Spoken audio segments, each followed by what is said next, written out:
खरगोन जातिगत जनगणना गरीब जरूरतमंद की पहचान होगी जब ताना बाना जाति के हिसाब से है। आर्थिक सबे इसलिए बोलते हैं क्योंकि पंडित पूजा पाठ ही होते हैं जो आर्थिक रूप से सक्षम नहीं है। यदि राहुल गांधी आर्थिक और जातिगत जनगणना की बात करते हैं तो गलत करते हैं क्या? इससे गरीब का भला होगा। ये बात माप्र कांग्रेस कमेटी के अध्यक्ष जीतू पटवारी ने सोमवार को शहर के गौरीधाम स्थित कांग्रेस कार्यालय पर आयोजित बैठक के दौरान की कार्यकर्ताओं के बीच कही। उन्होंने कहा, कांग्रेस में छोटी मोटी बात झगड़े बताकर भ्रम फैलाने का प्रयास किया जा रहा है, जबकि कांग्रेस का कार्यकर्ता एकजुट है। मेरा दायित्व है छोटी मोटी बात आत्मसात करना, बड़ों का सम्मान, साथियों को गले लगाना मेरी जिम्मेदारी है।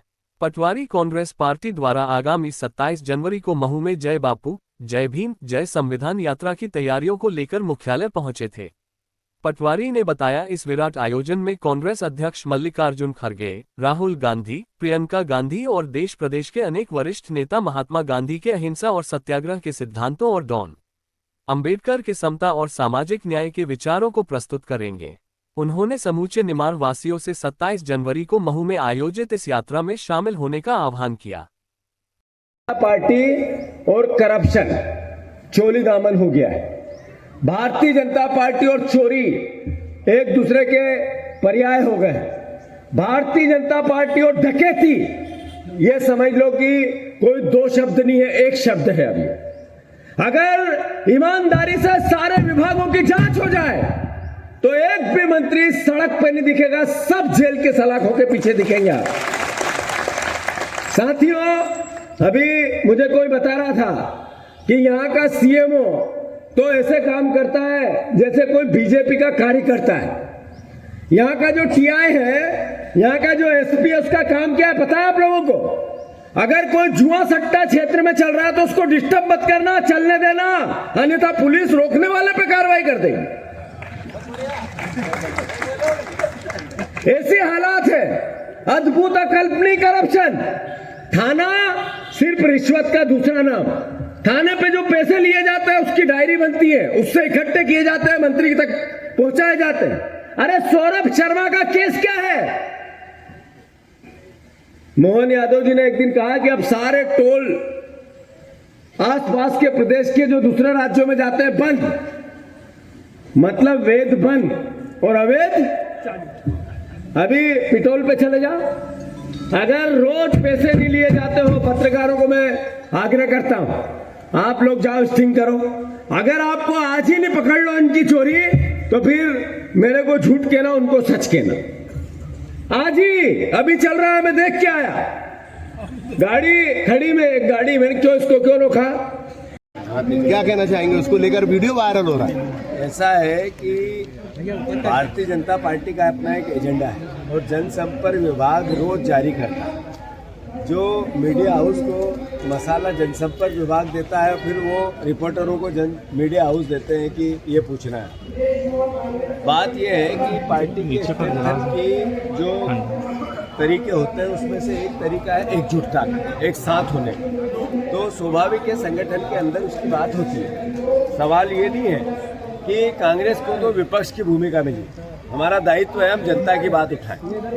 बीजेपी को बताना पड़ेगा क्यों नहीं दिया धान का पैसा 3100, क्यों नहीं दिया गेहूं का पैसा 2700, क्यों 3000 बहनों को नहीं दिए, क्यों 450 का गैस सिलेंडर नहीं दिया, ये पीछे मोबाइल क्यों 6000 का सोयाबीन नहीं खरीद रहे हो।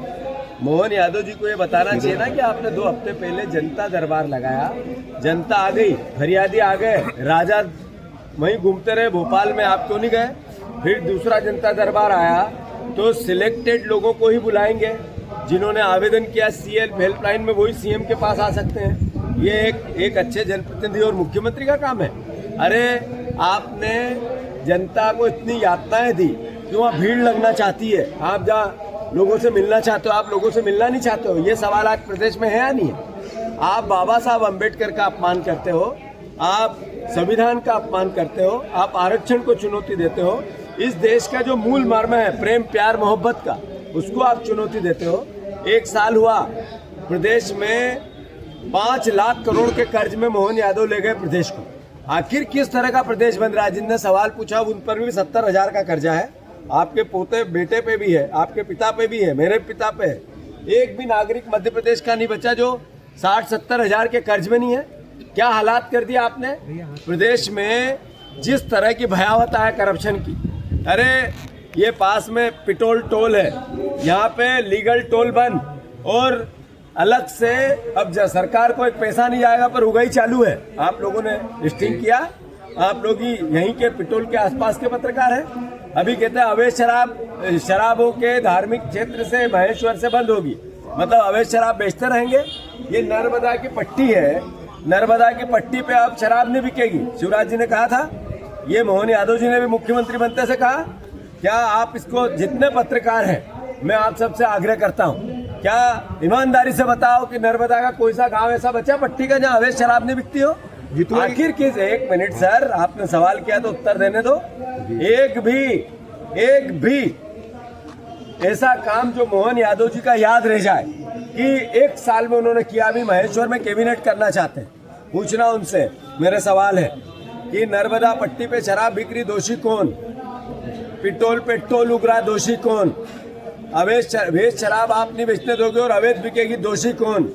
कब दोगे आप 6,000 रुपया का सोयाबीन का पैसा? कब दोगे आप 2700 के गेहूं का पैसा? कब दोगे आप 3,000 लाडली बहनाओं को? कब दोगे आप 3100 के धान के दाम? कैबिनेट हो रहा, आपको बताना पड़ेगा इस प्रदेश में सोना किसका था। और ये चारों तरफ सोने के बिस्किट की चर्चा चल रही है, जिसके यहाँ से निकला वो आदमी कहाँ है? उसके वकील ने कहा कि सौरभ शर्मा की जान को खतरा है, सुरक्षा दो। इसका उत्तर कौन, सरकार नहीं देगी तो कौन देगा?